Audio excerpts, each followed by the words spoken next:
Welcome back, everyone. So in this section now, what we are going to do is that we already done the BYOD with the internal database.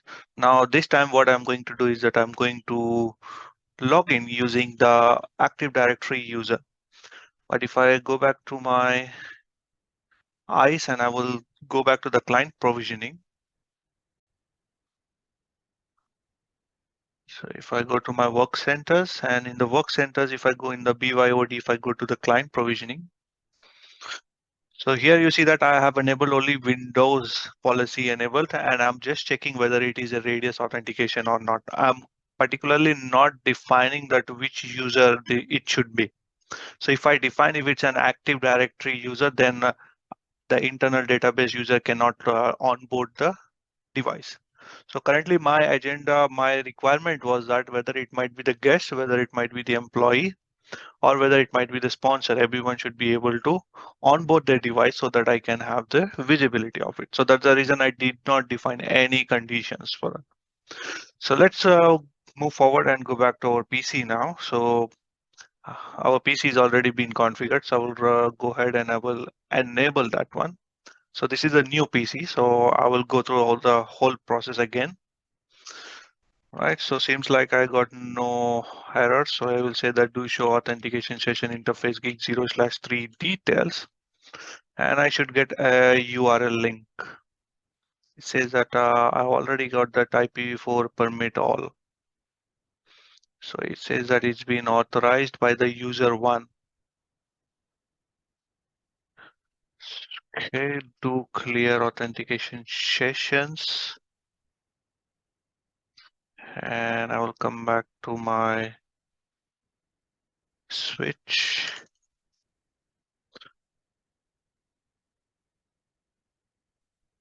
So I have cleared the authentication session. Next, enable.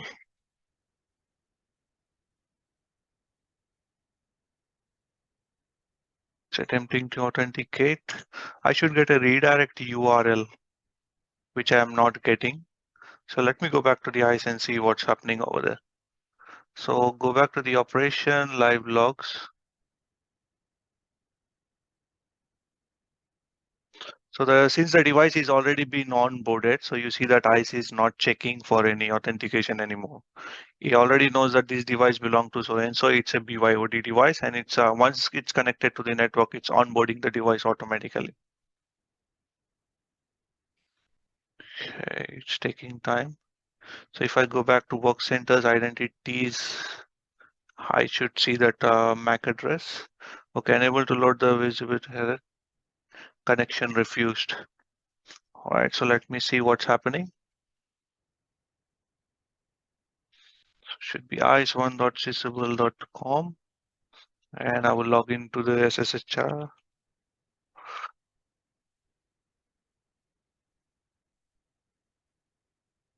Show application status ICE.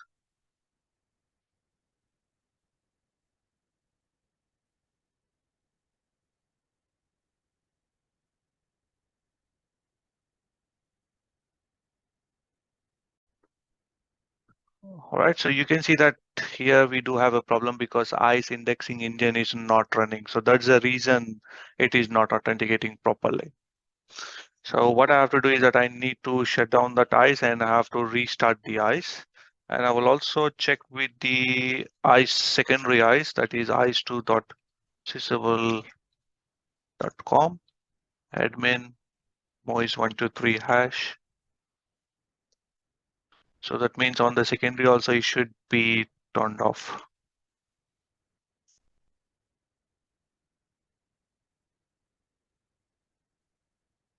Show application status ICE.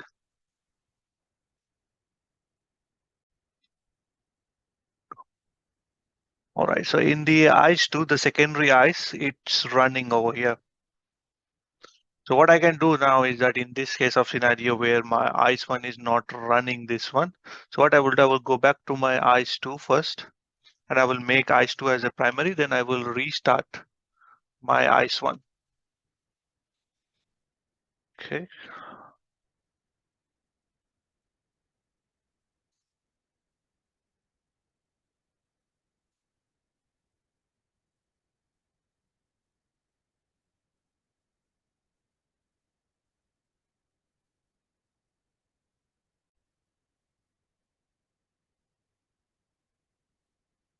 Right, so let's go back to the administration and deployment. And you see that in the secondary eyes, I don't see any options to configure from here. So first I have to make promote to primary, click on OK, and it should process. Now I will log out from the ICE 1. And I'll come back to primary, sorry, secondary one. So once this becomes primary, then I will restart my ICE 1. So it says that it has been done. So let's go and check before we shut down the ICE. Okay, I think it's start application server has restarted, I think. So let me go ahead and check.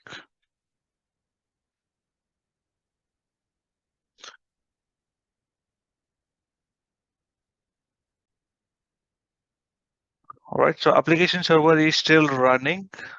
I will just give it a 2 minutes time. Hopefully, I think that should restart, but it shouldn't be restarting. And I will also try from the Mozilla Firefox. Yep, you see that it's application server is initializing. So I made the secondary as the primary one, so it's restarting that application server. But here I don't see it's restarting. So it should take at least 5-10 minutes. That should be fine. So now I will restart my ICE one because it's not running the ICE indexing engine. So that's a problem. So I will say halt to shut down. Say yes. And yes. So now this might also happen when you do not shut down properly in this way.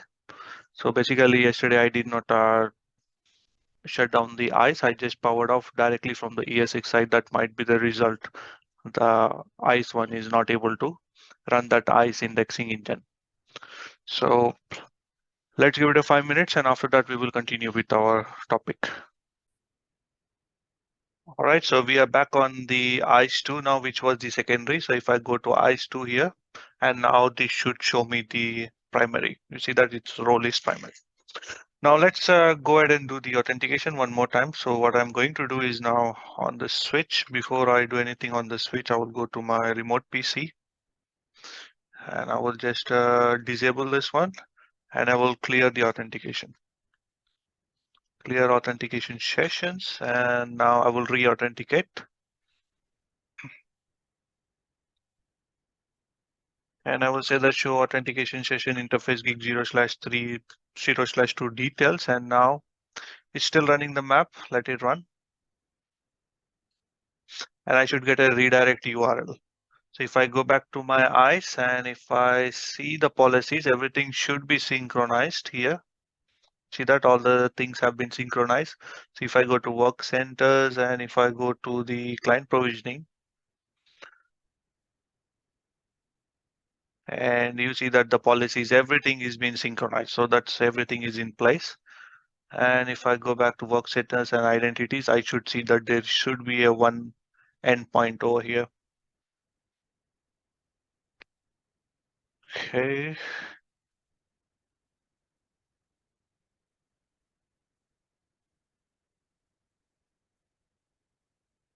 All right, so it's authenticating. It's got the VLAN 4. Authentication was successful, but it did not provide me with the, okay, it's already assigning that user as a user one itself.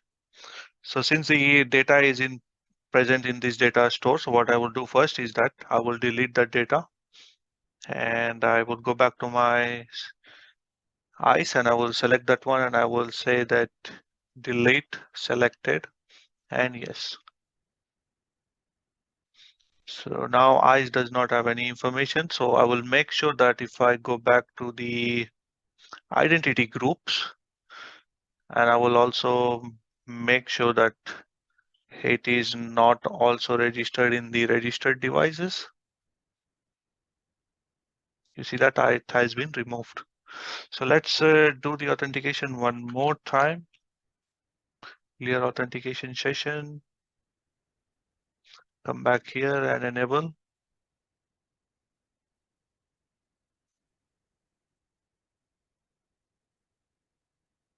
Gig 0/2 details.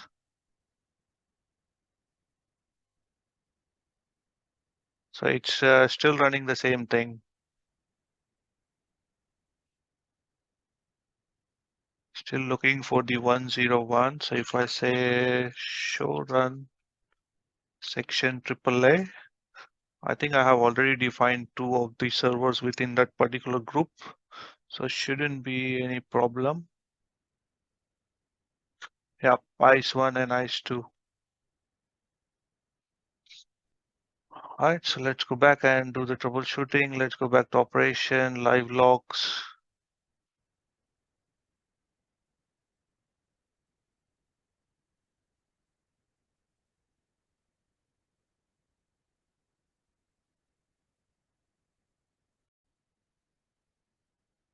Right, so let's move forward. After a while, I got that redirect URL over here. So I will copy that one and I will go back to my PC and I will open the Firefox and I will paste the URL.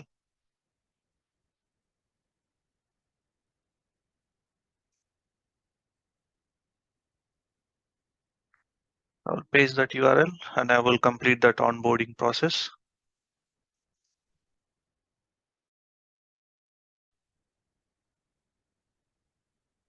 And now here you see that there is an IP address which is going to 192.168.1.101. But if you remember that my primary is the secondary one, so I have to change that one. So if I go back to my policy results and in the authorization profiles, if I go back to the self one, and I will just change because since my primary secondary is become now the primary, so I have to change that IP address. Since I don't have any mechanism where I can forward the traffic intelligently, so that's the reason I have to change it. So what I will do, I will come back here, right click, disable, and I will go back to the switch and I will say that clear authentication session.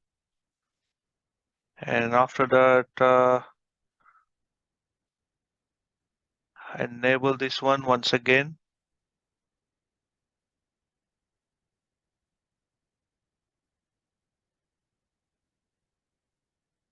Okay, all right, so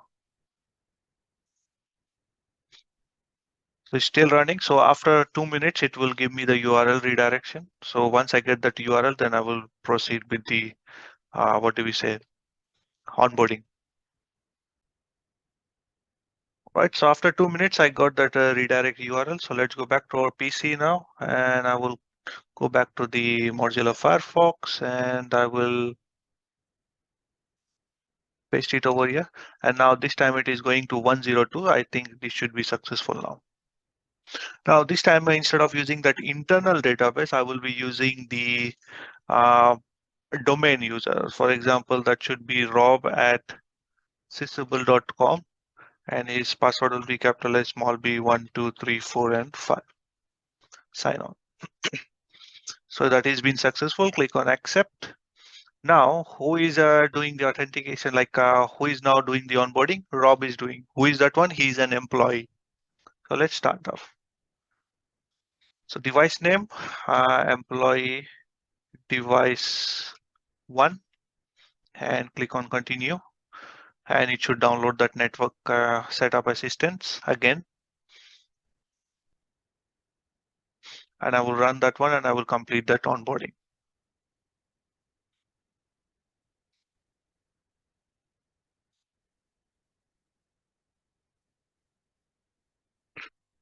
So run that one, application,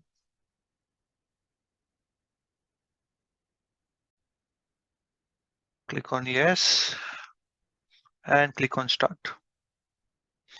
So click on yes, as we know that we already know that it's a certificate error.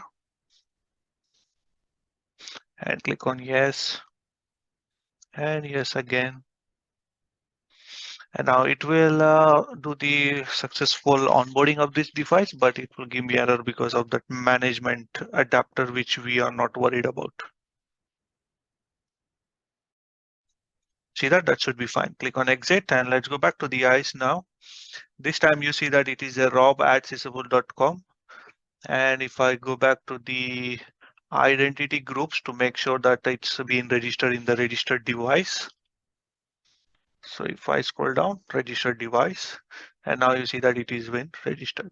So if you want to see the logs, then I can go back to the policy operations live logs. And in the logs, if I click on this one, and here you can see all the authentication steps. You see that it's a guest authentication pass because it's not into the internal database, and it is authenticating with respect to our Active Directory. Now let's do a change again. As I said that on the portal, we do not see self-registration. So instead of using, what do we say, the sponsor portal, this time I will use the self-registration portal. So first I will go back to self-registration portal and make sure that BYOD on process is enabled or not. So this is the self-registration guest portal.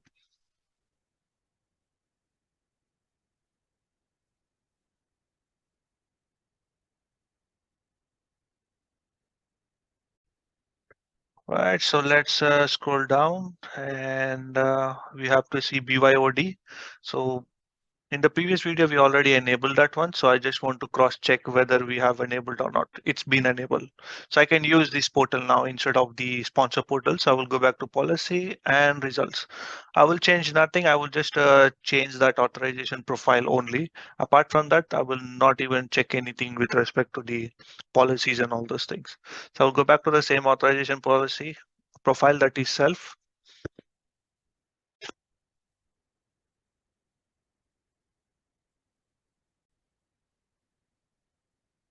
All right. So in the first step, what I want to do is that if someone wants to do the onboarding, I want to send that particular guest self-registration one, and I will click on save. Because in this time, I want to allow the guest to do the self-register and do the onboarding of that process. So now this has been done. So what I will do, I will go back to the ICE work centers and I will go to the identities and I will delete that identities. Before that one, I will go back to my PC and I will just shut down the disable that adapter. Go back to the switch and clear the authentication sessions. Go back to the eyes and I will delete that one. All right, so everything is done now. So let's go back to the PC and I will enable that one. And after 2 minutes, I should get that redirect URL. So let's wait for 2 minutes. And after that, once I get the redirect URL, this time I will do a self-registration. All right, so I got the URL redirect. So I will just copy that one now and paste it in my browser.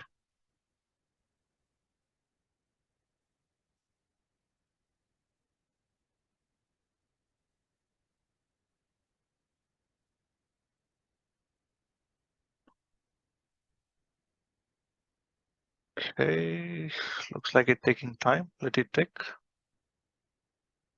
So right, let's go to this one, accept, and okay, it says that it's a bad request, so I need to re-authenticate that one. So I will go ahead and re-authenticate. So I will say that clear authentication session and come back here, enable and show authentication session details. I got one more redirect URL, copy that one.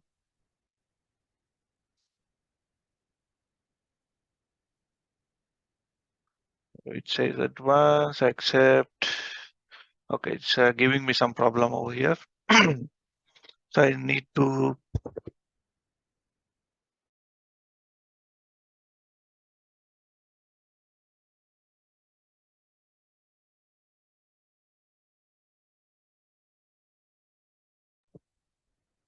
so operation live logs is directly going to the policy self. There is no issues with that one, but looks like we are repeatedly getting that URL and accessing the URL. That might be the reason it is showing me that one.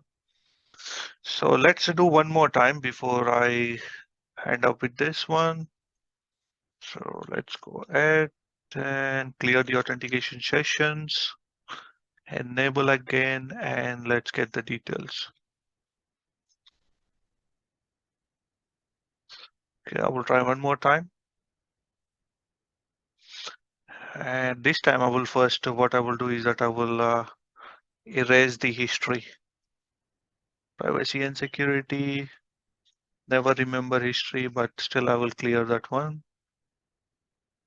Everything, that's fine, okay. Continue, accept. Yep, that's with the repeatedly we are doing that authentication URL redirect with the same endpoint. So that might be the reason we are getting this issue. So once we get that onboarding of the new portal, that's this is where we will be able to register the guest, and we are able to onboard the guest device also. Once the process has been finished, we are able to proceed with that one. So this was the BYOD with respect to the internal database, with respect to the Active Directory, and with respect to the self-registration of the guest. I hope this was informative for you, and thank you.